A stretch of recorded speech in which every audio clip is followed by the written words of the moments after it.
Today's guest is a hypnotherapist with a fascinating life story. Sasha Carrion first learned about hypnotherapy while attempting to heal from a traumatic life event, but that was just the beginning for her. Now she's helping countless clients heal their own pain and trauma through hypnotherapy, and she's taking us through her journey and more. This is Advocate Now.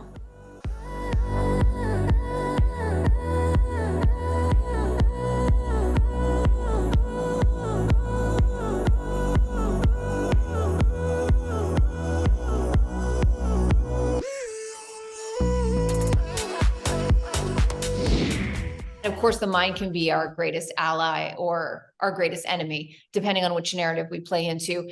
We all carry trauma with us that we need to work through at some point in our lives. What would you say is the first step in releasing some of that trauma?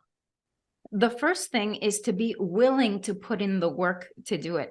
Because you see, people don't realize this, but if you do not take action to change something, usually things will not change on their own. And what happens, a lot of people don't realize this, but when you experience trauma, certain thought patterns and behaviors become hardwired into your mind. So that means that trauma becomes a part of your day-to-day experience, because you see, there's always a part of the mind that wants to refer to the past. That's why it's really important to be committed to the process of healing from trauma. So this way you can rewire the mind and make it so that you're no longer functioning from the past, but instead firmly rooted in the present. And I feel like the longer that we're operating from that place of trauma, maybe the longer it can take to undo. Have you found that to be the case?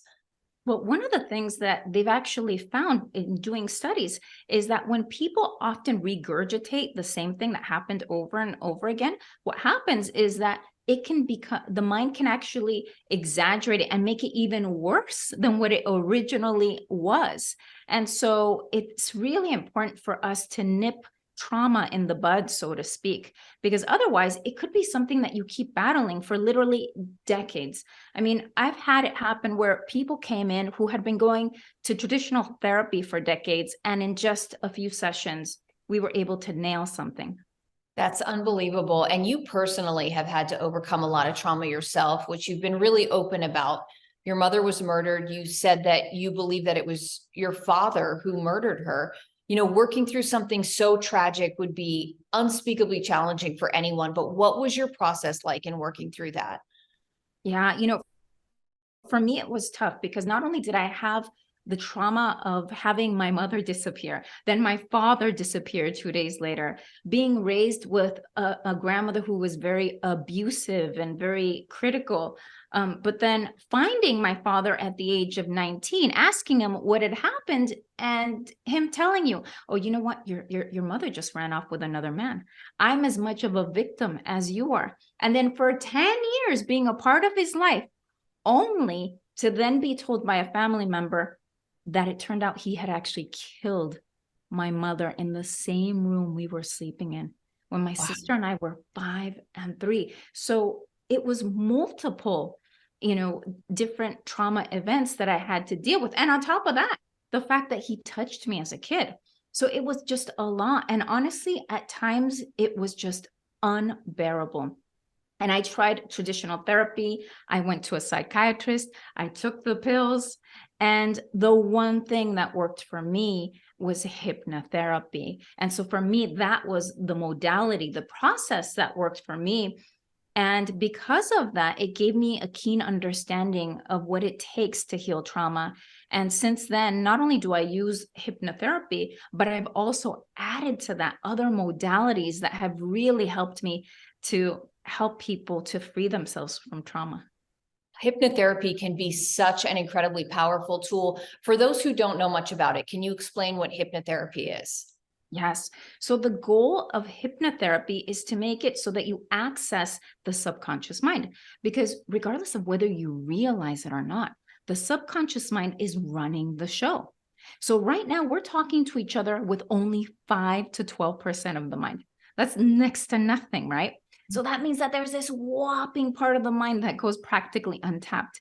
And the reason why we want to tap into it is because our patterns, our emotions, the core of who we are resides there.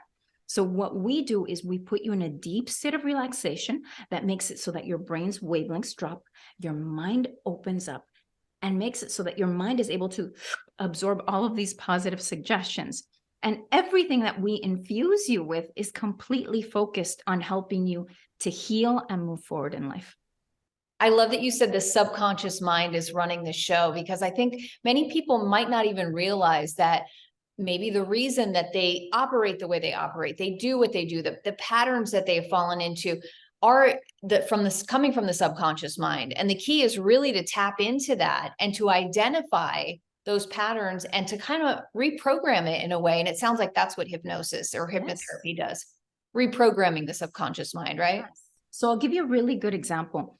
One of the things that I help women with is with eating issues, because a lot of people don't realize this, is that a lot of times we women, we want to focus on weight loss, but we don't realize that what's really happening, what's really driving the problem of gaining weight to start with, are all of these emotional issues that started from the trauma that we experienced. And every time we're triggered, what happens is that our mind wants to go back to set patterns. And that's why a lot of times a part of you knows what you should be doing, but then another part of you like takes hold and makes it so that you're doing the exact opposite of what you want to do. That's why it's so important to get your ducks in a row and make it so that the subconscious mind is on the same page. Because what happens is that we attempt to make change with willpower. But the problem is this: willpower only lasts for so long. And ultimately, the subconscious mind will take over. And I always say this, but I feel like it can be difficult sometimes for us to see our own patterns. It almost takes someone else to kind of point them out to us so that we're able to more easily identify them. And I feel like that's part of it in working with someone like yourself. Oh yeah, completely. This is the thing. Nobody ever thinks that they have a mindset problem. Yeah. Everybody does. Yeah.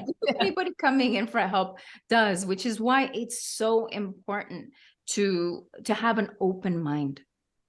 And you've said that through, your own healing journey, it's felt as though you were, quote, being freed from a curse.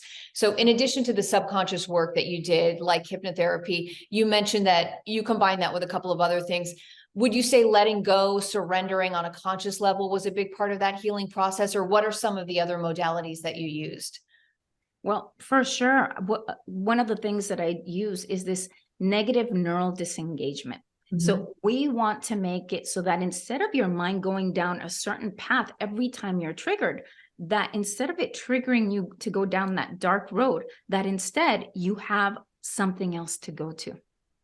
And so the same thing, believe it or not, works with pain. Did you know that in order for you to feel pain, a certain signal has to reach a particular part of your brain, and that's how you feel it?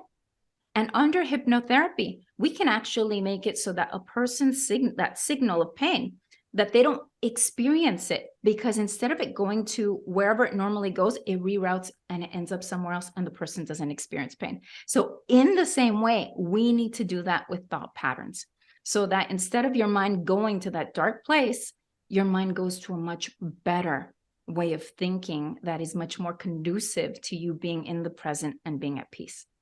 And someone who's experienced it themselves, someone who's been through it, I mean, is that helpful in your practice, in that you can say, I lived this and I discovered the power of hypnotherapy through all of the trauma that I experienced, and I know that this can help you? Yes. It's interesting because that was once upon a time my weakness. And I'll be totally honest with you. At one point I was suicidal. I just didn't know what else to do. I was just so hurt. And for me, this changed my life. And one of the things that I always tell people is that what was once my weakness ended up becoming my strength. And so I wholeheartedly believe that if I could heal, that other people can do it too. So incredibly powerful. Sasha, thank you so much for all of your insight and for your time today. Thank you for having me on. I'm Sonia Baghdadi. Thanks for watching and advocating. For more stories and content like this, visit advocate.com and advocatechannel.com.